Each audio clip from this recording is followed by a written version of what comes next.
Good afternoon and welcome to today's vote on the Subcommittee on Zoning and Franchises. At this time, please silence all cell phones and electronic devices. Chair, we are ready to begin. Good afternoon, everyone, and welcome to a meeting of the Subcommittee on Zoning and Franchises. I am Councilmember Kevin Riley, Chair of the Subcommittee. Today, I'm joined by Speaker Adams, remotely by Councilmember Moyer, Councilmember Abreu, Hanks, Shulman, Salam, Carr, Sanchez, and Williams. Today, we are voting on three proposals. I will now vote. I will now note for the record that LU 397, the 74 Bogart Street rezoning in Councilmember Gutierrez district is being laid over to a future date.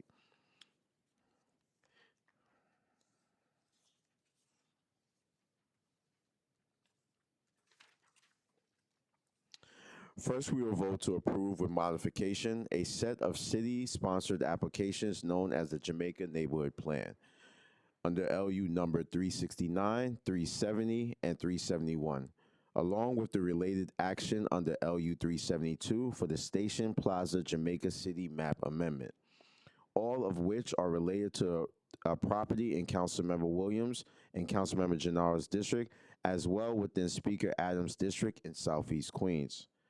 I'm going to briefly describe these four actions along with council modification, and then I will let Speaker Adams and Councilmember Williams speak in detail about the process and additional capital and policy commitments they have secured for this area from the administration through their negotiations on the proposal.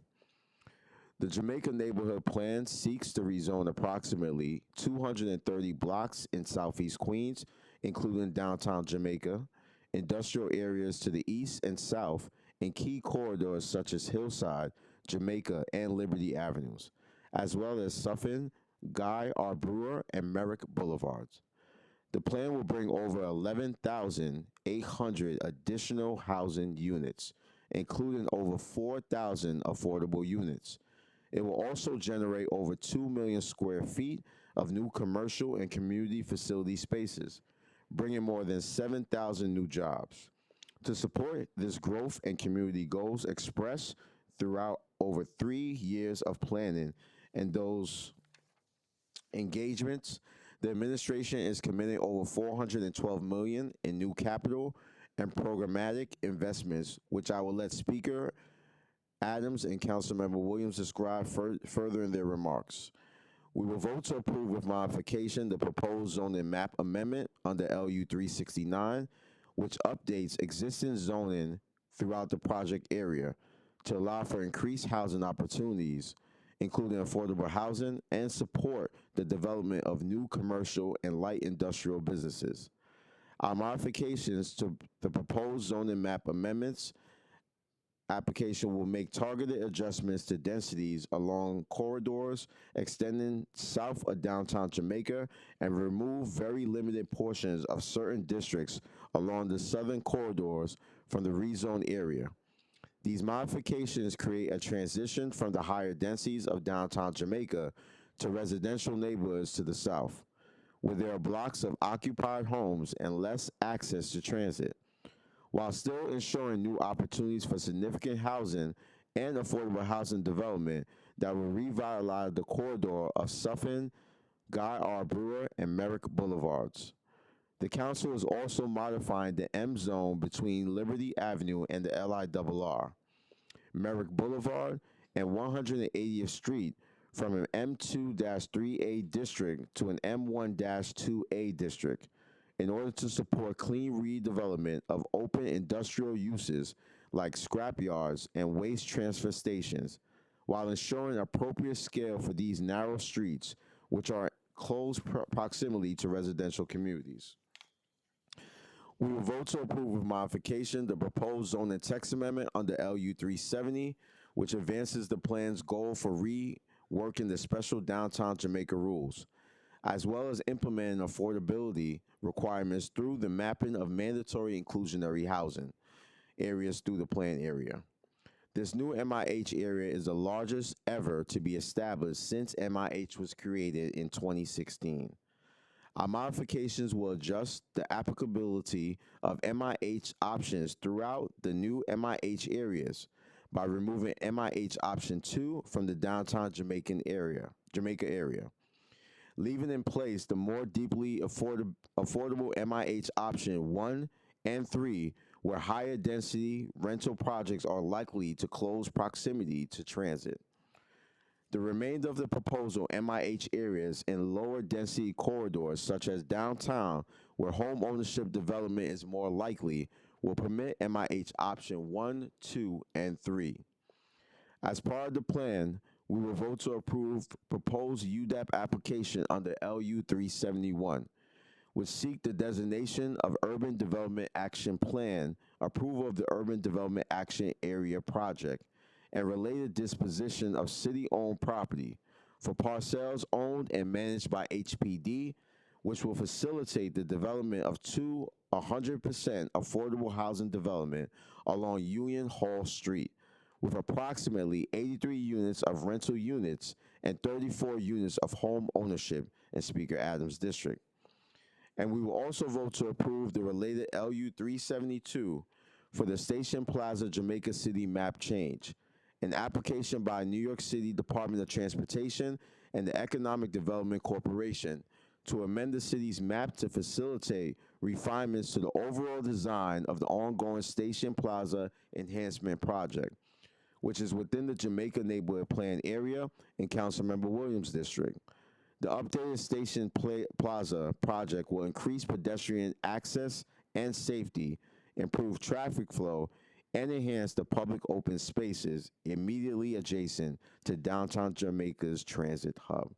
I would now like to recognize Speaker Adams for her remarks on this project. Thank you very much, Mr. Chair. I am pleased to express support for our city's largest neighborhood rezoning in over 2 decades. That will deliver nearly 12,000 new homes, including almost 4,200 permanently affordable homes by mapping the largest MIH zone in the entire city. And all this is in my own neighborhood. This historic plan for Southeast Queens will generate 7,000 new jobs, create over 2 million square feet of commercial and community facility space, and provide over $413 million in new community investments in infrastructure for our beloved Jamaica. The plan includes commitments to bring new affordable home ownership opportunities to Jamaica after years of advocacy. These neighborhood investments will include infrastructure investments to address flooding issues, improve streets and sidewalks, improve public spaces, create new parks, and improve existing ones, upgrade public transportation hubs, increase public health and safety resources, bolster educational institutions, and enhance our quality of life. When the Jamaica Neighborhood Plan came to the City Council, we secured these major neighborhood investments knowing that's what our neighbors wanted. The most pro-housing council in a generation did not ignore the needs of the community, as some would seem to prefer. We listened, channeled that community power, and fought for the investments that will deliver a more prosperous and vibrant Jamaica. We made this historic neighborhood rezoning better for our constituent and all New Yorkers. I'm grateful to everyone who played a role in shaping, improving, and supporting the Jamaica Neighborhood Plan. Most importantly, Councilmember Natasha Williams, who led a community planning process unprecedented with local stakeholders that I look forward to its passage by the full City Council later on this month. And of course, I want to acknowledge the hard work of Council Planning and Land Use Team, including Paris Straughter, Brian Paul, Ann McCoy, James Catone, and Arthur Huff. Thank you all for your hard work. Mr. Chair, I yield. Thank you, Madam Speaker. I would now like to recognize Councilmember Williams for her remarks on this project.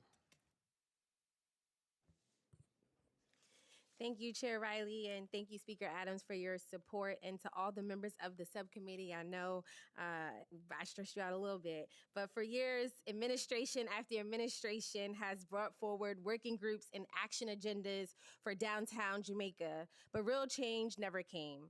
Too often, our community was told to wait for funding, wait to be a priority, wait for next year. When I was elected to represent the 27th Council District, I made a promise that Jamaica would wait no longer.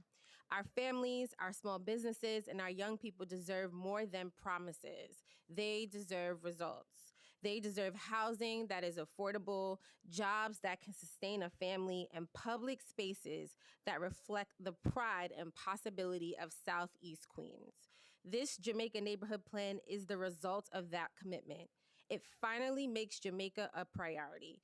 It brings modern zoning that will help us build more housing, affordable housing, home ownership, and jobs alongside a package of fully funded investments that put this community at the center of growth. The rezoning will make way for nearly 12,000 new homes, including close to 3,800 permanently affordable units under mandatory inclusionary housing. This will be the largest MIH area ever established in New York City. Hundreds more homes will rise on public and faith based sites, creating affordable and senior housing for long term residents who want to stay in the community they helped to build. And it will open the door for new commercial, cultural, and entertainment spaces that bring downtown Jamaica to life as a place where people can truly live, work, and play. To support this growth, we secured over $400 million in new infrastructure and community investments.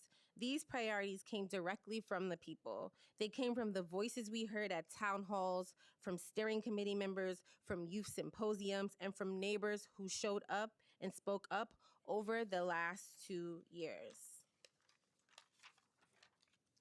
This plan will deliver safer streets, new sidewalks, and plazas along Archer Avenue, Jamaica Avenue, and Merrick Boulevard. It will renovate 6 major parks and playgrounds and create 2 new pocket parks. It includes more than $80 million to expand Jamaica's healthcare infrastructure, $40 million for school upgrades, and to begin the long overdue Queens STEAM Center, and nearly $20 million to strengthen York College and Jamaica Center for Arts and Learning.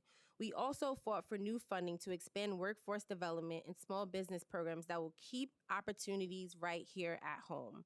We're also building on the city's earlier $315 million commitment to rebuild Jamaica's sewer systems, adding new stormwater management projects and funding to help homeowners and community facilities make basement repairs and flood resiliency upgrades.